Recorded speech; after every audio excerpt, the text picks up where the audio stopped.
Welcome to part 22 of our B44.2 RC buggy build, and we're going to tackle the contents of Bag M.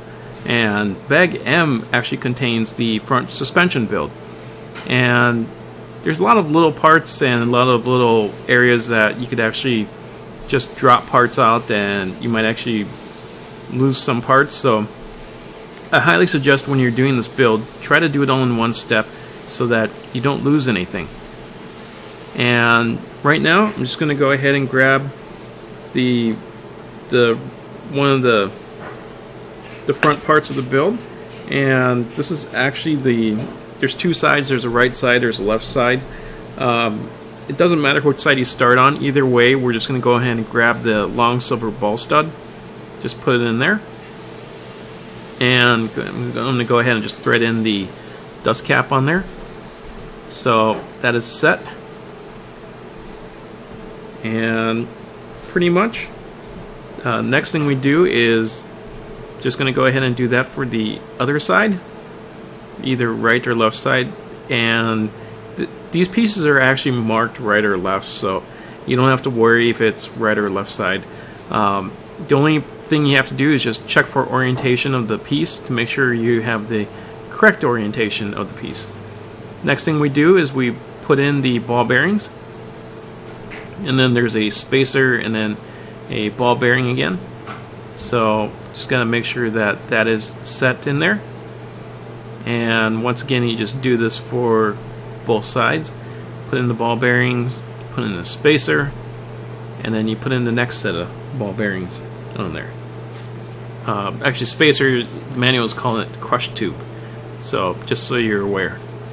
Now we'll go ahead and just put in our axle pin in there, and so pretty much there's going to be a hex screw and then an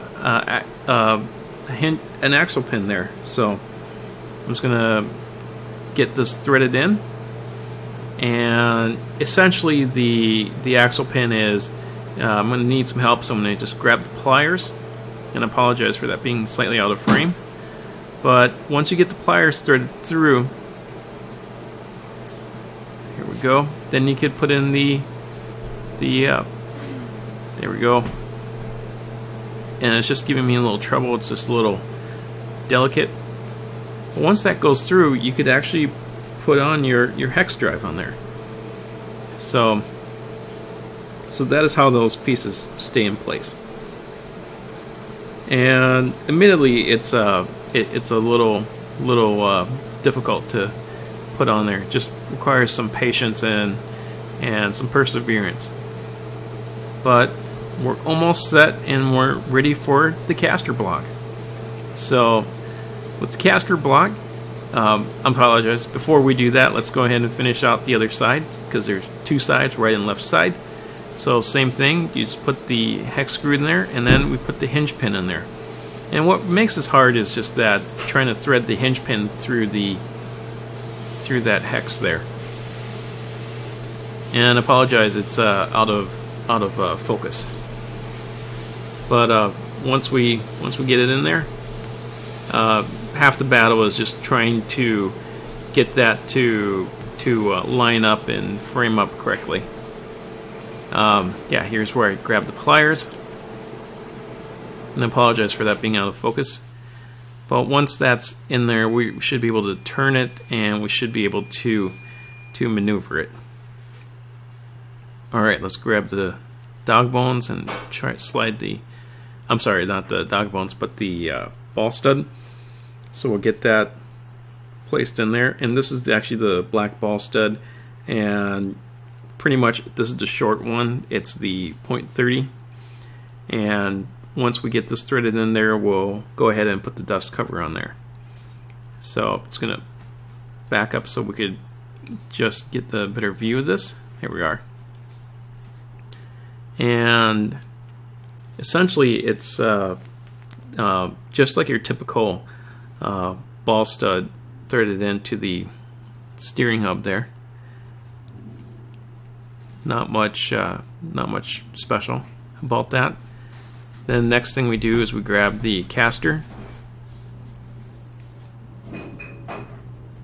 And I'm just going to go ahead and thread in the ball bearings on this one.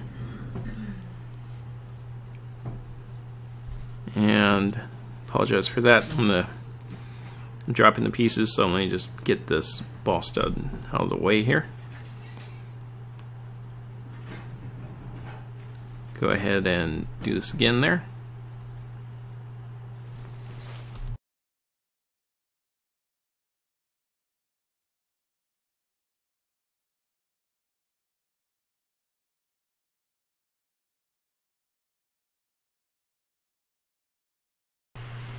Alright, so now we're ready for the other side of the ball stud. We'll get that in there. Apologize for this, I don't have the right screw, so I'm just using the screws in the included kit, so just to get this set in there. There we are. And just drop that in, the locking one. And that is set and locked with. Great. And I apologize for that being out of focus. I gotta move the camera back. But we'll just drag the dust cover there. And next we'll go ahead and put in the little screws in there, and we want to screw in the steering block, so we get that in there. And once we get the steering block in there, we're almost done with this front suspension build. So essentially we're just going ahead and just trying to lay this one down. And admittedly it gets difficult because you have just so many like odd shaped parts and components, and it's also small in a kind of a cramped area. But just take your time, and I'm having trouble getting that steering block in there, but you get to see this warts and all, but essentially that's where it's going to stick. And it's there we go. The first screw to get that lined up and get that threaded through, that's always the most difficult. But once that is gone through there, everything's going to stick pretty well. There we go. And I'm just grabbing my Weehaw wrench. I still have the Weehaw wrench. I've been complaining about the Weehaw wrench in the past few videos, but yet I still am using it. So here we go. Let's just go ahead and screw this one in. And that is set in the steering block, steering hub, steering block. That is coming together. Yeah.